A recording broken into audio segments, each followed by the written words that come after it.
Hello. Hello. Hi, everybody. Welcome back, week 3. We're excited for this week. We're looking forward to seeing you. So much has changed in our, at least the Great Northwest in the Washington State since we last connected. No school now for the rest of the year was announced this week. Extension of stay-at-home orders until May end of 4th. April, May 4th at the Yep. minimum. So a lot, once again, another a massive shift, a massive transition that we're all moving through together. So here we are, another 30 minutes to kind of get ourselves grounded, to get focused. Dee Dee, you can go ahead and flip to the next slide if you want to. Sure. Just Oops, let me get myself yeah, here. no worries. Once again, you know, why we get together every week is simply to connect, to get grounded, and to have one new thing to focus on, you know, something that'll help us really be focused on learning our own growth or sort of a new action we can take in the face of all of this. So today, we're going to start with a check-in like we always do. And Dee Dee, for some reason, your slides aren't working. I'm only seeing your like the PowerPoint, but it's not showing the slides. It's showing like says that it's paused. So let me go there. okay, no problem. So while Dee Dee's doing that, we're going to check in. So I would love just to hear how we all are doing. So in the Q&A box, if you recall, take a few moments and just reflect on there we go. Perfect, Dee Dee. Did it go? Okay. Yep, great. Just type in the question about one thing you're feeling stressed about, or one thing that you're currently paying attention to, or maybe something that occurs like a challenge or that you're not quite sure how to address it, I guess is a good thing. I know for myself right now, my husband and I both work full-time, and we have 2 kids at home that are now homeschooled full-time. And today I'm feeling stressed about not quite knowing how to make it through to September, because really we're looking at no school until September. So it's something that I'm really confronted with today. Dee Dee, anything you're feeling stressed out about as they type into their check-in box? I'm feeling stressed about my employees who have kids who are going to have to navigate all of that until September. So it's Yeah. perspective. It's fair. It's a whole system. It causes stress all around. Yeah. I know it's so complex and so dynamic. Carrie, do you want to chime in? Anything that you're currently feeling stressed about, or anything on your mind? You know, it varies by the hour. I get that. That's fair. Yeah, I don't know, Great. not at the moment, but it's not far underneath the surface for sure. Yeah. There's a low-grade tension that seems to be present, and either I'm really great at managing it, or it kind of surfaces more comes up to the top. Carrie, what are people saying for check-in today? What are the other things that are circling around? Okay, so a few of them are homeschool, definitely. Navigating a son with ADHD, homeschool and working, struggling to find balance, stretched thin, and not spending enough time on anything. Yeah. Oh, yeah. Yeah. That's great. I have that one. Negotiating stressed out partners, getting different information regarding COVID-19, unemployment, and small business resources. Yeah. Great. Oh, I'm scrolling too. I'm looking at it. There's so much. So I appreciate everybody checking in. Everybody, you know what's interesting about a check-in, and if you do this in your own teams, or you do this during virtual calls, you'll begin to see that there's themes. There's sort of there's beautiful things that unite us, and then there's common stressors that unite us. And there is something about a check-in where you get to kind of see yourself and everybody. And as I look at people's check-ins, I can say, yeah, me too. Oh gosh, yes, that makes perfect sense. So it's one of the benefits of a check-in is you get connected to yourself, and you also get to see yourself and others, and vice versa. So beautiful. One last one that kind of really resonated with me is this person shares that they feel like they're in the doldrums, that some of the emergency or the transition, like the starkness of it's over, the adrenaline's gone, but that it just feels blah now. Oh my gosh, that is so fascinating. I just checked in with my team yesterday that I felt blank and kind of numb yesterday, that there was this nothingness sort of for me. Doldrums it's really like limbo in some ways. It's a fascinating experience. So Dee Dee, any insight about that? It seems like it's part of a grief cycle in some ways, this maybe Oh, yeah. Well, adjusting. it certainly is part of the change cycle of, trying to adapt to new, again, a couple weeks ago, we talked about the brain and how it likes the novel. In between, the image I have of these stressors right now is almost like waves hitting us. Some are easy and we can bob along, and others are big giant waves that knock us down. And then there's the time in between waves where we're not sure what's coming next. And I think we can get into one of those in between waves. Yeah, doldrums, I guess, is a great word for it. Yeah. Thanks for bringing that, whoever shared that one. I appreciate it. Okay, good. So today, Dee Dee can go ahead and click to the next slide. Yeah, let's go down here. Today we're going to look at stress-based reactions. So we're going to look at what happens when we're thrown, when we're caught off guard, when we're under stress. And Dee Dee's going to walk us through some of that work today. So once again, the ways to participate. So once again, please use the Q&A box. Carrie and I are both available to field questions and to respond. Carrie will interrupt us if a great question gets brought up that we can answer publicly. Just stay engaged. Feel free to write to us at any time, and then we'll talk about what to do after the session. Okay, great. So I don't want to get too complicated here, but I do want to talk briefly about neuroscience.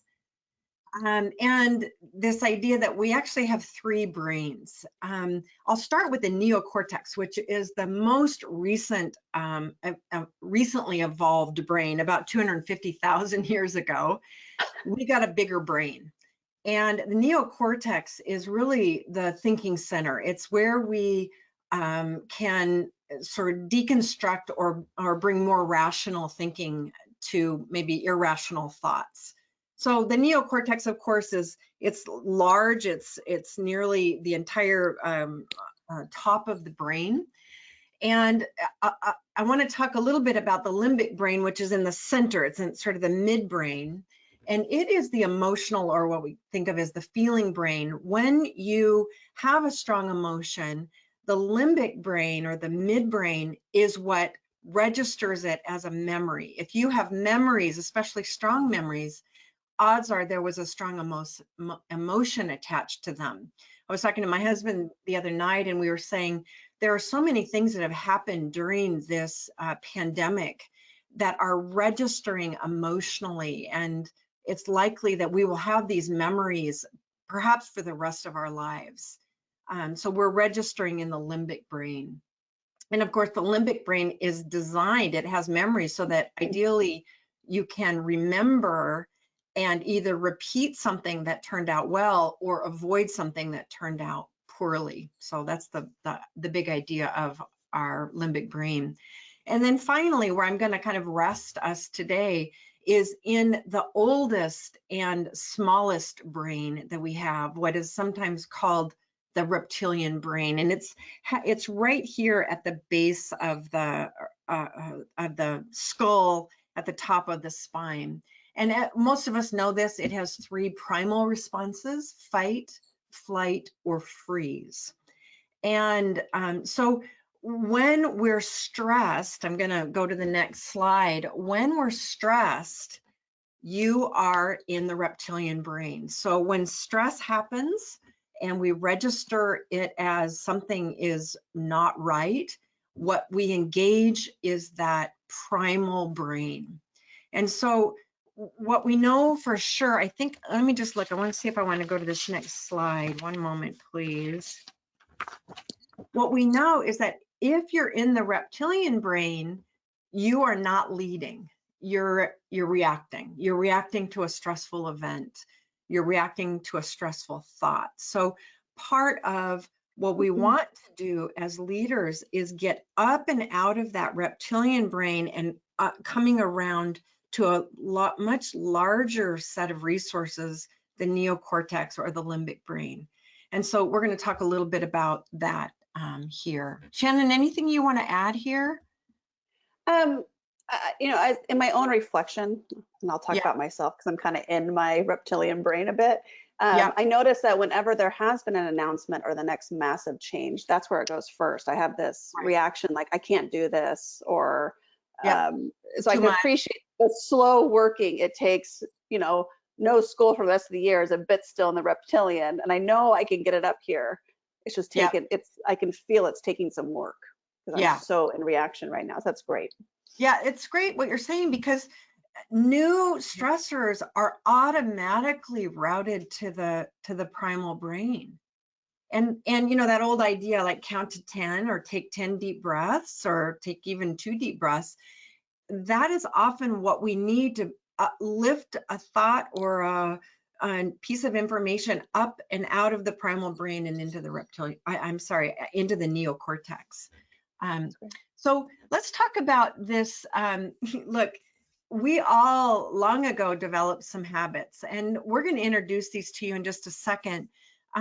We call them stress-based reactions. And why I say long ago is because these habits we think you kind of absorb them by watching the important adults in your life as a child, how they manage stress, how they managed difficult circumstances. So you didn't so much choose these as they chose you. You absorbed them. So these are more kind of fancy versions of the primal responses: fight, flight, or freeze.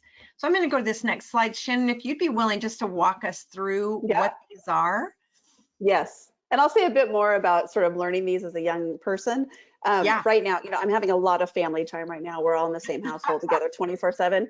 And my 8-year-old is just me walking around. He is saying things I'm saying. He's reacting like I'm reacting. He is saying things like, I just have to do everything on my own. He is saying these things. So he's learning from me right now. So one of the first most common stress-based reactions is this experience of I'll do it myself, which is we get under stress and our automatic reaction is I will do it. So I will take care of it. I will handle it. I will make it happen. It's up to me. And it's done not in a spirit of like, let me do this for you, but really from a spirit of martyrdom, like nobody else can, so I will. It's sort of the automatic reaction. Once again, reptilian brain stuff going on. Great, next one. Self-righteousness. So in all fairness, these two go very nice together. I know for myself, honestly, I do it myself because I think I can do it better, faster, quicker, more efficiently. So there is a big element of self-righteousness. So once again, this is any thought or behavior where you think I could do it better, they're wrong, I'm right, if only they would. It's all automatic self-righteousness. And as you listen to these, you're gonna hear how these are playing out in our media, they're playing out in our communities, they're playing out in our own reactions and in our workplaces. So once again, this is all reaction, not thought. Great, next one. So self-sabotage, this is, the sort of like, I'm gonna be hard on myself first so that no one else can take me down. I'll self-deprecate. I'll say, oh, no, I'm not that good. I'm failing. I'm not doing good enough. I should be better. So it's any language where you pretty much are taking yourself down as a way of protecting yourself from others taking you down. And as I go through these, feel free, if sort of the one that resonates with you the most pops up, feel free to go ahead and throw it in the Q&A window. It's always a good practice to say, yep, that's me. I can hear myself in that one. So acting politically, this is really how I begin to see this one the last couple of years, is really you just putting on any sort of mask or costume that has you act the way you think you need to act in order to survive the current situation. So being nice, being ultra polite, being tough, being aloof, whatever it is that you think will make you survive the circumstances. A few weeks ago, and I got in a big debate with someone on social media, and I noticed I went right into acting politically. I became just like perfect, methodically spoken person. But it was a way to survive it. It was a way to soothe that down so that I could keep going. All right, great, next one. There's a lot of cynicism. happening. So cynicism. So we all know the cynics, including those in ourselves, which really they're the ones that have not a lot of faith that it's going to turn out. They're going to sit back and wait for it all to crumble. They feel like they've all been here before, been there, heard that, done that, and it never turns out. I told you so. Yeah. I told you so. I knew this would happen. Yeah. Yeah. How we've been trained in our company to look at cynics, thanks to Dee Dee Henley's perspective, is that as littler people, they often were the biggest hearted, most hopeful, most excited human beings on the planet. And then they got their feelings hurt, they got their heart broken, and they said, I don't want to be hopeful again. It hurts too much. So they closed their hearts down. So, as we move through this time together, as Dee Dee said, cynicism is bound to start happening. Hearts are going to close. We're going to be like, oh, first they say no masks, now they say masks. This is crazy. We start getting sort of self-righteous or cynical, or can we really trust people? So yeah. This is an automatic reaction to keep our hearts protected.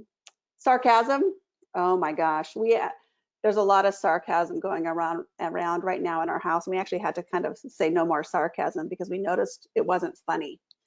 We were using it as a way to sort of kind of poke at each other. So as a self-protective behavior, sarcasm is used to sort of maybe chip someone down or to diffuse a situation that's uncomfortable by cracking a joke. But really it takes away from, I'd say, the connection that we could have with other people. So sarcasm. So intellectualization, we also see a lot of this right now. And yeah. This is the orientation to everything that's sort of chin and above. All data, all up in the head, being the smartest, the best, arguing, who knows more about what. But once again, it's moving away from our emotion, our heart, our soul, and just getting up in our head. I've actually talked to quite a few people who say data is where they're locating themselves right now because they feel like it's the easiest thing to process. It's just, I'm just going to look at the numbers and I'm going to disconnect from the rest of it. Yeah. Domination or intimidation. This is really you asserting your power in any sort of way over another. So it could be positional power, it could be verbal power, it could be intellectual power, physical power. It's you using your power over another to maintain control and to once again protect yourself. Coalition building. Social media is full of this right now. Basically, This is like, how do I find as many people that agree with my point of view and my perspective and will get on my team and my side about a certain situation? It's polarizing, it's defeating, but kind of like, I'm gonna go find like-minded people is what we call it, but really it's just who's gonna be on my side, who's gonna believe my perception. And the last one is withdrawal. Which is I'm going to remove myself. This is very different than taking a break, but this is, I'm not going to participate. I'm not going to play. I'm going to stop talking. I'm not going to engage. Yeah. So once again, these are just what we say are the top 10 that we see in the workplace and of course at home, and they're automatic. Great. Ooh, that was fast. Great.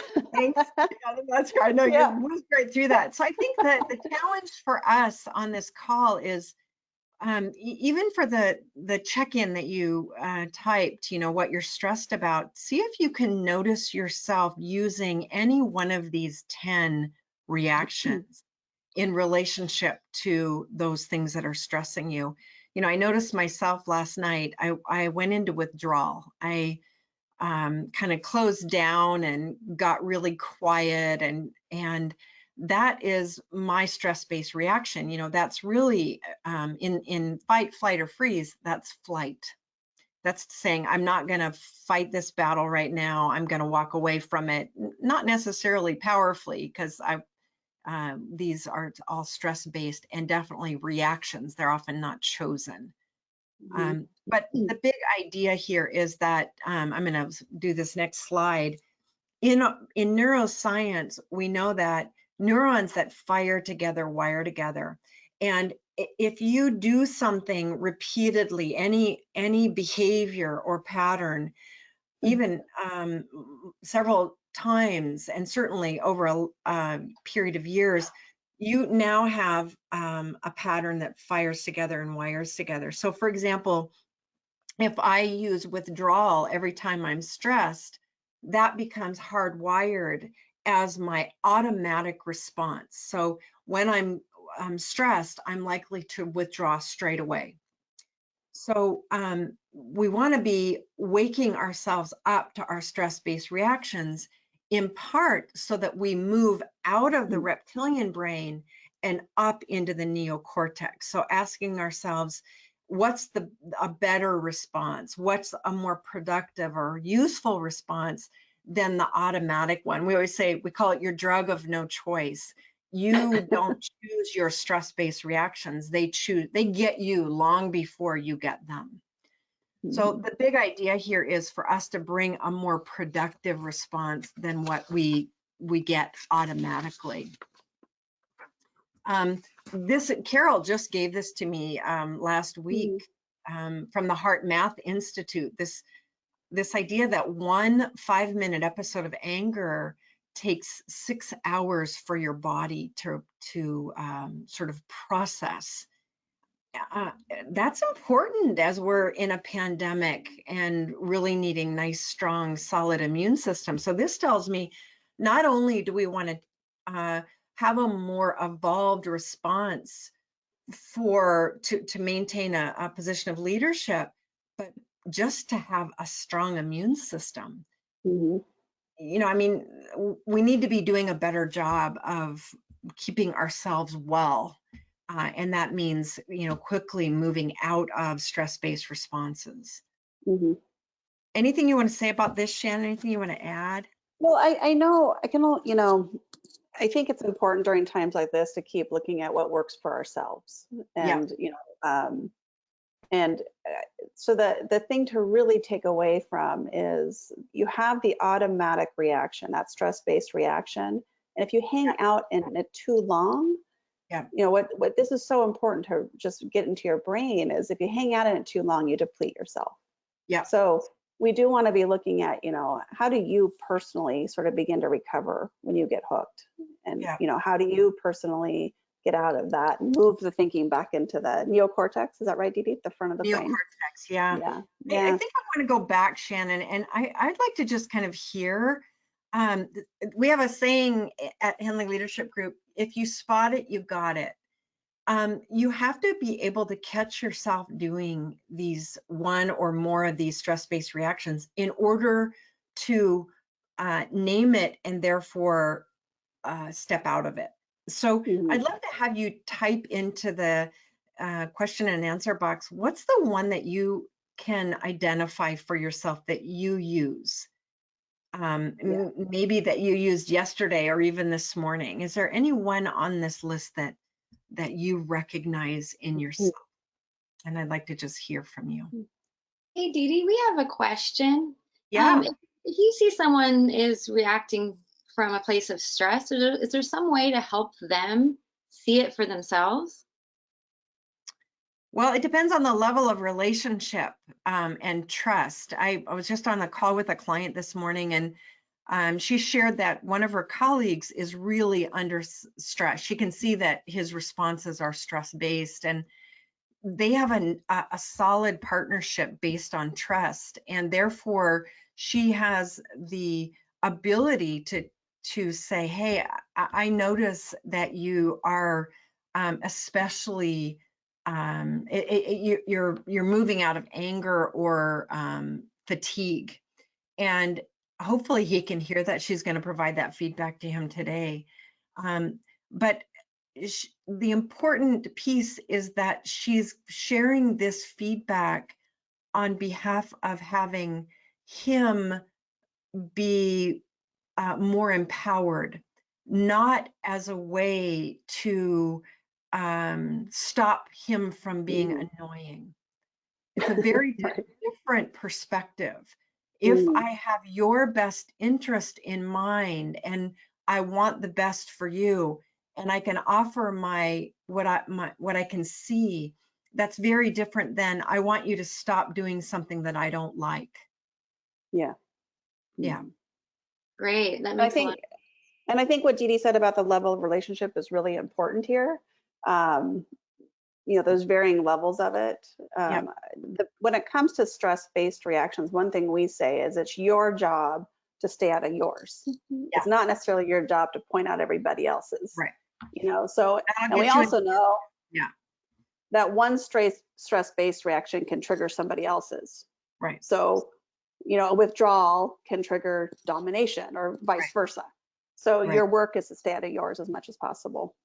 Yeah. We got a lot of great responses, Dee Dee, from your questions. Okay, So a good. lot, it's all of them. They're all being used out there. Good. That's so great.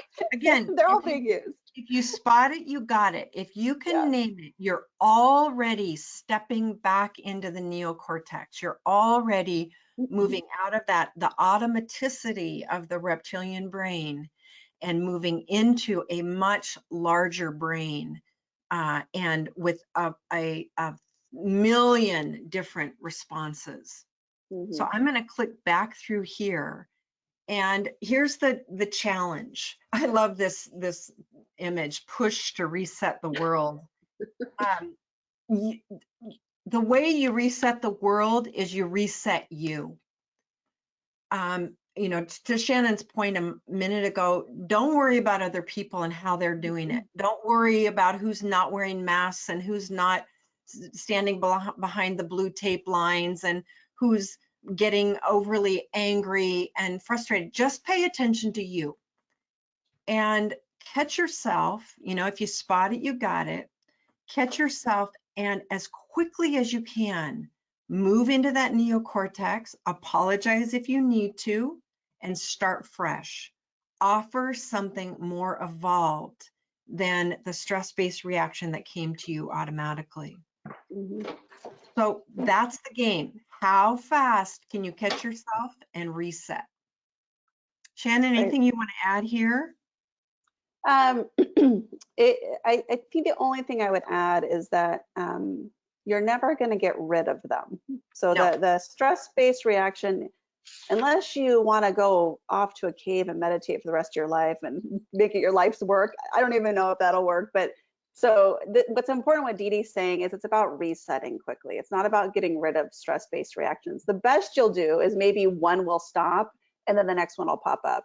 You know, so maybe I stopped doing it myself, but then I became really righteous about how other people were doing it. That's the best I got. And then I have to just catch that. So don't try to get rid of it. Just hit that reset button as often as you can. And I love the distinction of just apologizing, just saying, I did that and it wasn't my intention. Start over.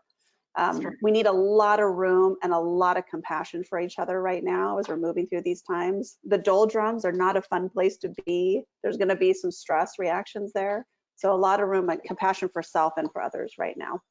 Well, and, you know, back to the person who typed in the doldrums, you know, look to see if that's one of the stress-based reactions. Is it your way of withdrawing? You know, or is it can you move into the neocortex and have the more healthy response of resting? Can you let yourself rest? You know, we're in between wave sets right now. Can you just bob along and let yourself relax a little bit? All right, this is Dr. Joe Dispenza, one of my teachers. Really, anytime you learn something new, anytime you choose a more evolved response, your brain physically changes. We know this, that the brain, when you're integrating a new approach, a new habit, a new behavior, a new response, your brain will light up on the brain imagery. And so be pushing yourself, be challenging yourself. I mean, this is for sure a very deeply challenging time for us collectively and us individually. Have this be a time of learning, have this time of evolution, and be impacting and growing your own brain. So here's the recap, and I think we're getting close to being done here. You know, about 1 minute. Great. Catch yourself. Notice how familiar it is. Challenge yourself to step out of it and try another approach. Here's the bonus homework, we always say. Share with your family and coworkers your favorite stress-based reaction. You know, just tell them the truth. Look, I get really self-righteous. And here's the tip. It won't be news to them. They already know this about you, but they'll be relieved that you now know it too. So that's the bonus. If you can just be honest with people, be a little more transparent, that'll actually move you even further into the neocortex and the evolved brain. Yeah. All right. And the thing I would add about this is have a little levity and a little grace for yourself. Yeah.